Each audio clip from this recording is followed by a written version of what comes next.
Hi, this is Bazi from Meslova DZ Classroom. We are all familiar with our nation very well. We know that the South India is familiar with rice products, whereas North is with wheat. The various places in the world are famous or familiar with various types of products like fruits, vegetables, and different types of raw materials and natural resources like metals, non-metals, minerals, and fossil fuels.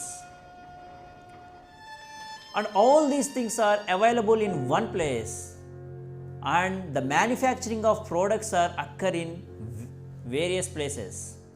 Probably the marketing occur in urban areas. Who makes these things available in every corner of our nation?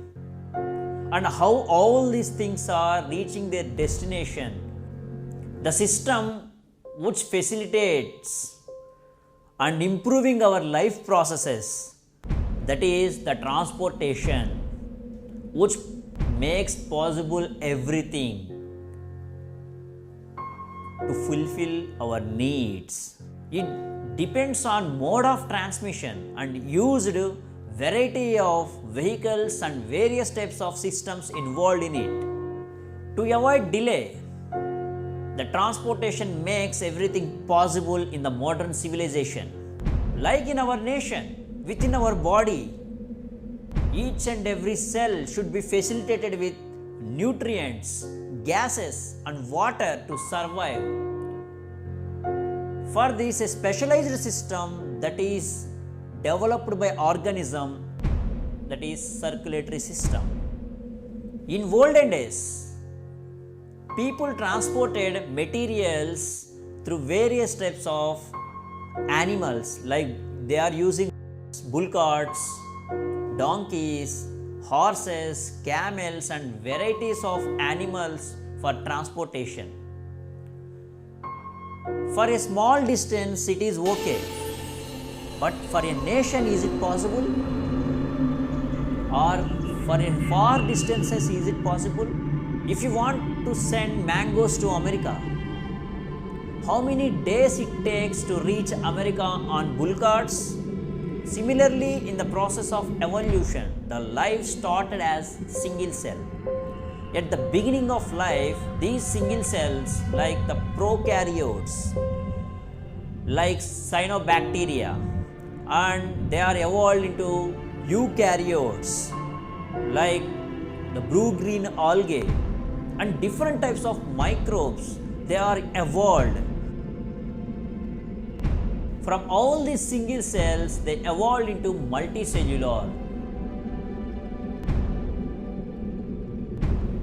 Every living cell on this planet needs air, water, and nutrients to survive. Whether it may be a animal cell, plant cell, or a microbe.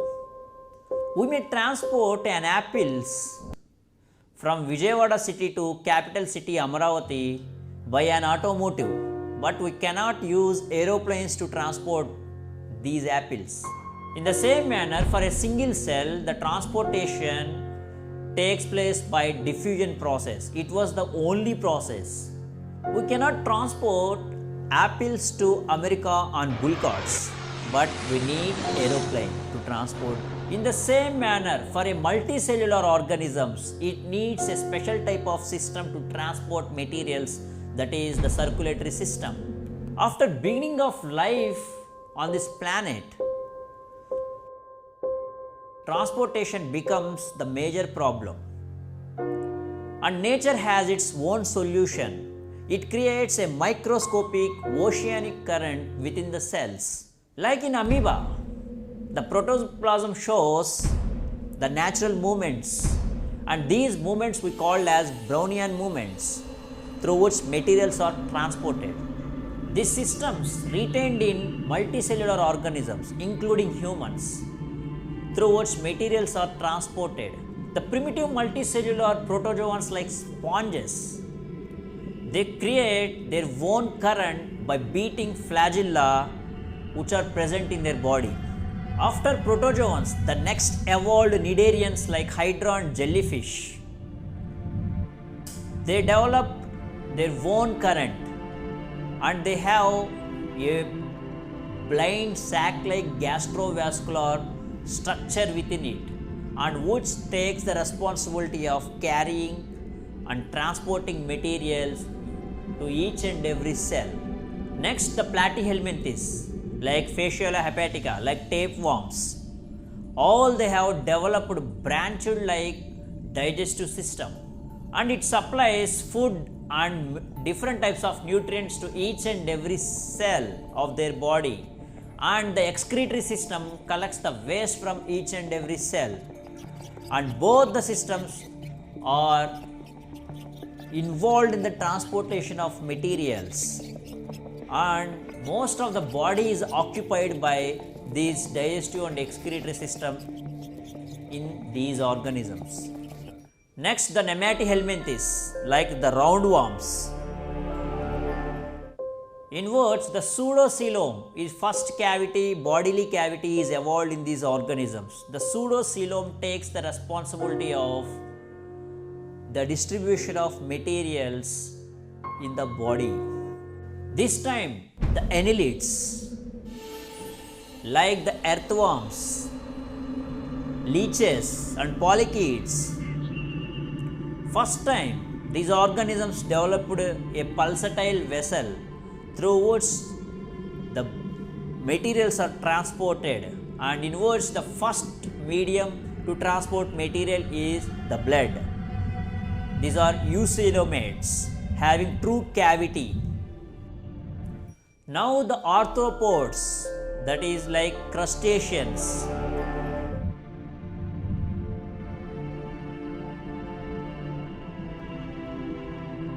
have developed a pulsatile organ-like structure which pumps the nutrients and different types of materials directly to their tissues. This time the first heart is evolved in these organisms, but this time the blood floods directly into the tissues. Here the blood didn't flow in any vessel, but it directly floods into the tissues which carry material directly to each and every cell. And oxygen, which is carrying from the spiracle like structures present in their shells, and the directly oxygen is carried to the tube like structures through their respiratory system. This type of transportation that supplies nutrients directly to the tissues is called the open type of circulatory system.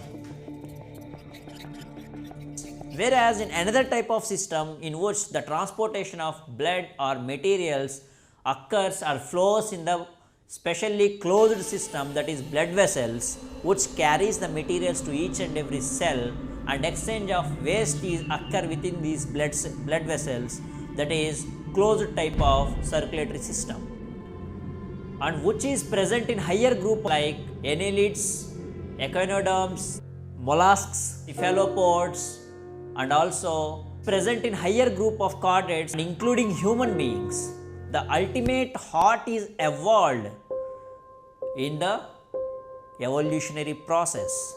The ultimate advanced circulatory system is evolved in human beings, which carries the nutrients getting from the digestion of the food, the oxygen getting from the atmosphere through respiratory system,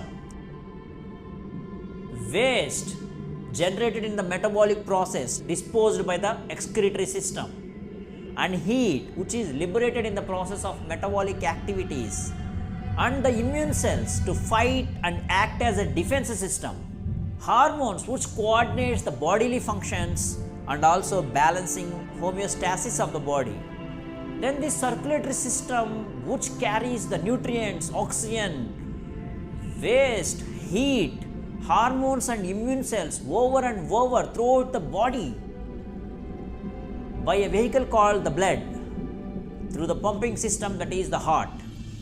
Now the true pumping system that is heart is evolved finally. Like in the animals, in the same manner the plants also they develop their own transporting system.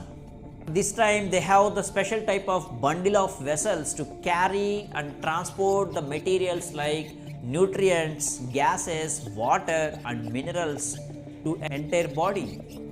Here from unicellular microbe to a multicellular organisms, they have their own type of transportation system to survive on this planet.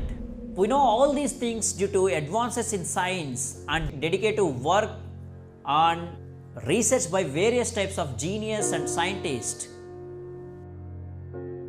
You know, we listen number of songs on our heart. The heart is just really like a pump, big muscly broody pump. The heart doesn't care about poetry or why you are crying, why you are laughing. Its only job is to pump the blood and maintaining the pressure. The heart is always seen as a symbol of soul and mind, but in reality, it doesn't have those feelings. Its main responsible function is it flows blood to the bodies through the blood vessels.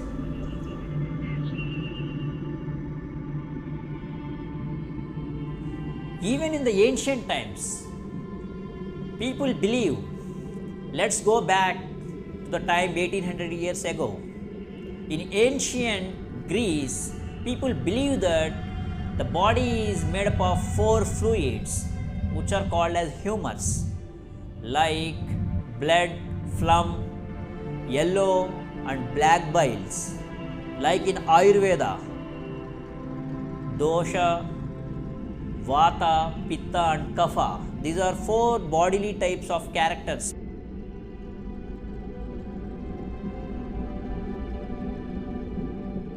In ancient Greece, the famous doctor that is Galen grabbed these ideas of bodily types and coming up with lots of medical treatment, mostly involving cutting off bodily parts and letting the blood out.